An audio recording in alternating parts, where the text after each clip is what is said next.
പത്തനംതിട്ടയിൽ പോലീസ് വിട്ടയച്ച ആളെ തൂങ്ങി മരിച്ച നിലയിൽ കണ്ടെത്തിയ സംഭവത്തിൽ ദുരൂഹത ആരോപിക്കുന്നു കുടുംബം. പോസ്റ്റ്മോർട്ടം റിപ്പോർട്ടിലെ പരിക്കുകൾ ചൂണ്ടിക്കാട്ടിയാണ് കോയിപ്പുറം സ്വദേശി സുരേഷിന്റെ കുടുംബം ആരോപണം ഉന്നയിക്കുന്നത്. മരിക്കുന്നതിന് തലേ ദിവസം വീട്ടിലെത്തിയ 2 പേർ സുരേഷിനെ കൂട്ടിക്കൊണ്ടുപോയെന്നും കുടുംബം പറയുകയാണ്.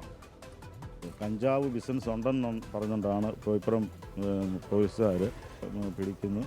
ആരോപണം ഇപ്പോൾ ഉന്നയിച്ചതിൽ അന്ന് തന്നെ പോസ്റ്റ്മോർട്ടത്തിന് നമ്മളവിടുന്ന് ആ ബോഡി നമ്മൾ ഹാങ് ചെയ്തെടുത്തിന് ഇറക്കുന്ന സമയം മുതൽ ഞാൻ പറയുന്നുണ്ട്, ഇതിനകത്ത് ഇത്തിരി മർദ്ദനമുണ്ട്, നട്ടലിന് പൊട്ടലായിട്ട് ഇപ്പം റിപ്പോർട്ടിനകത്തുണ്ട്. 2 പേര് വീടിൻ്റെ വീട്ടിൻ്റെ കഥൻ്റെ അവിടെ വന്നിട്ട് വാവു എന്ന് വിളിച്ചു. ഒരാൾ വെളിയിൽ നിൽക്കുമായിരുന്നു.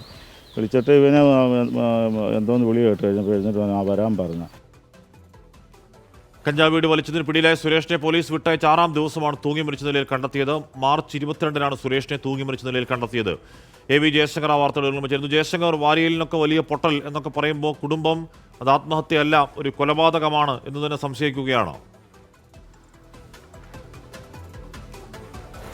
അതായത് ആശ്മി, മാർച്ച് 16-നാണ് ഇത്തരത്തിൽ കഞ്ചാവ് വീടി വലിച്ചു എന്ന് ആരോപിച്ച് പോലീസ് ഇയാളെ കസ്റ്റഡിയിലെടുക്കുകയും പിന്നീട് വിട്ടയക്കുകയും ചെയ്തത്. ഇത് കഴിഞ്ഞ് മാർച്ച് 22-നാണ് സുരേഷിനെ തൂങ്ങി മരിച്ച നിലയിൽ കണ്ടെത്തുന്നത്.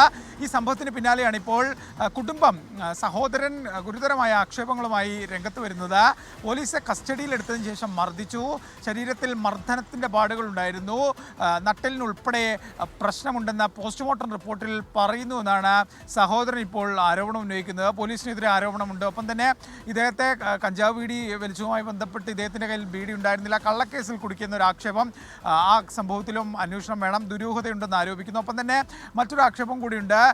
ഈ പോലീസ് വിട്ടയച്ച ശേഷം വീട്ടിലെത്തി 2 പേർ ഇദ്ദേഹത്തെ കൂട്ടിക്കൊണ്ടുപോയി. അങ്ങനെ കൂട്ടിക്കൊണ്ടുപോയതിനു ശേഷം 2 ദിവസം കഴിഞ്ഞതിന് ശേഷമാണ് ഇത്തരത്തിലൊരു മരണത്തിലേക്ക് തൂങ്ങി മരിച്ച നിലയിൽ കണ്ടെത്തിയെന്നും സഹോദരൻ പറയുന്നു. അപ്പോൾ വലിയൊരു അടിപൊളി ദുരൂഹതയാണ് ഈ സുരേഷിൻ്റെ ആത്മഹത്യയുമായി ബന്ധപ്പെട്ടുള്ളത്. കാരണം കോയിപ്പുറത്തുള്ള ഒരു വ്യക്തി കോന്നിക്കടുത്ത് പോയി എന്തിനാ തൂങ്ങി മരിക്കണമെന്നൊരു ചോദ്യം ഇവിടെ ഉണ്ട്. ഒപ്പം തന്നെ ഈ പോലീസ് കസ്റ്റഡിയിലെടുത്ത് വിട്ടതിന് ശേഷം സുരേഷ് ഡ്രൈവറായി ജോലി നോക്കുന്ന വീട്ടിൽ ചെല്ലുകയും അവിടെ ഇങ്ങനെ മർദ്ദനം ഉണ്ടായെന്ന കാര്യം ഉൾപ്പെടെ പറയുകയും ചെയ്തിട്ടുണ്ട്. അന്ന് അവർ വീട്ടുകാർ ദുരൂഹത സംശയിക്കുന്നുണ്ട്. തലേദിവസം വീട്ടിൽ നിന്ന് 2 പേർ വിളിച്ചിറക്കി പോയ കാര്യമൊക്കെ വീട്ടുകാർ ഇപ്പോൾ പറയുന്നുണ്ട്. അത് കുറച്ചുകൂടി വിശദമായ പരിശോധന വേണം എന്നതാണ് വീട്ടുകാരുടെ ആവശ്യം.